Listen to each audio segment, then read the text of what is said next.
G'day viewers. Well, I've spent some time on this Crompton Parkinson motor. I think it's actually fine. I thought it was buggered. Thank God it's not buggered.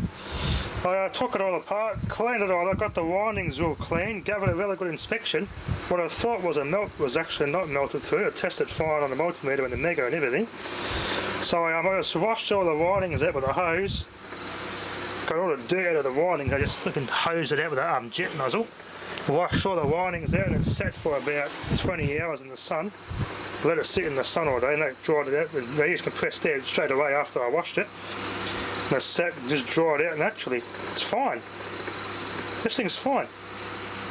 I need a bigger start capacity today. 20 microfarad is enough. I at least probably need 80 or 100 microfarad. But if I plug it in, it starts fine. It's so quiet. Look at that, put about 6 amps to start. Before it was sitting on 12 amps on the run winding. They would start, but it would pull 12 amps running. So it must have been half on the start winding or something. Now it's fine. Clean the shaft up. Beauty, this motor's fine, awesome. It runs so damn quiet. I got all the dirt I could out of it. Cleaned all the crap out of it. That's probably what half its problem was.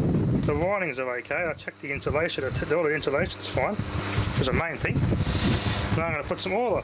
There's little oilers. I put some oil in there, like that. This thing's just so quiet. Yeah, I did this off camera, but basically what you do. Oh, this camera just had an SD card error again. So, oiled it up. I've found this pulley I used for that Smoke Out AU Falcon compressor video. That's the pulley I use in that compressor. I'm going to just give it a little bit of a die grind. I bought a Dremel kit for my new die grinder. I could use that to take the slightest bit of metal off to fit this on the pulley, and the holes that are already there, which had a roll pin for the wash machine motor that this originally came off. I'm going to tap a thread in that, see if I can find a suitable grub screw. If I can, I can just tap a thread to fit it and use that to screw a grub screw into under here. That'll be made for that motor. My starting torque's a bit slow though. You can see how it starts up. It's not going to do much under a load, so I'm going to have to get into the capacitor. It took a bit too long to start. I don't like it. It's probably not going to start under a load. Yeah, I don't think it'll start under a load. I think I could probably need the 50 microfarad capacitor. Probably have to be a bit better. I got the other capacitors I used last time. I just got to find where they are. Off that window recognition, a big 45 microfarad one. Probably use that one here, but I've got to find where they have I put it. I think I tried it on here last time, I can't remember.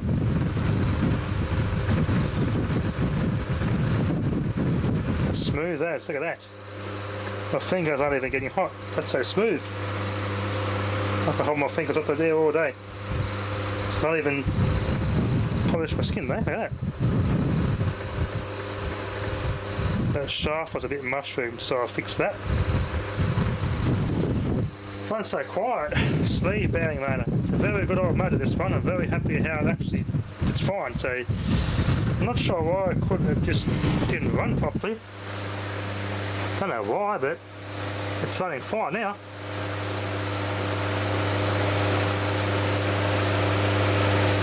So I'm going to have to shape up that and get a steel plate to cut it out the same shape as that. And make up a new plate to go on there, and that'll be the safety, so I don't get the fingers in there. Wouldn't want to put your fingers in there, would we? There's a good hose. The wires.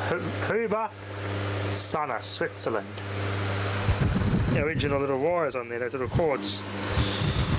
I'll probably put a sleeve and just a tube over that and put like I'm looking for a can or something, container or plastic container I can put on there with a lid on it. That'd look nice. And I could just set it inside here. That'll disguise all the wiring in there and look like they're all nice and neat. This is a bit shabby like that. Doesn't look nice. Which is nice, this motor. So quiet and smooth. Put a strain relief on there.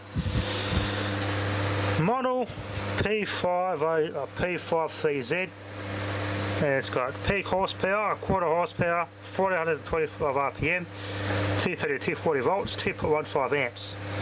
Single phase, 50 cycles, continuous rating.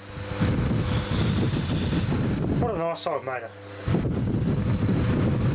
So yeah, it's because of its age, and it's just after they went to full induction. Not as I said, they made induction propulsion start induction motors in this very shell, this company. So this is probably would have been the first model that uses a capacitor. They came after the propulsion start induction one era. It's the exact same body it uses. Just looks like the it looks like it actually would be a propulsion start motor. So it's a very early one, this one. Very happy there's nothing wrong with it. I might put some liquid electrical tape coats on the windings, because the way that sucks dirt in down there on some installations, I don't really like that. So probably to prolong the motor and protect the windings better, I could give it a couple of coats of that liquid electrical tape, just to give it some good integrity, longevity. That's not pulling much power at all. Not the BA's not spinning much faster. That's nice. No braking. Not even very warm. Smells nice. Only just make a slight smell. No heat in there, so there's low friction. This actually pulls a bit in, so when a magnetic force pulls that straight, aligns it. So that's, I'm happy as this is actually fixed. Awesome. Bloody awesome. Wrapped. Bloody awesome. I'm happy as this motor's actually fine. So it's got the big GMF one to worry about. As I said, I try and get in contact with that guy that I was talking about before. See how much it costs to rewind it. If it costs 100 or 150 bucks, yeah, I'll go with it. The YouTube money will pay for it, because it's a nice old heavily made motor.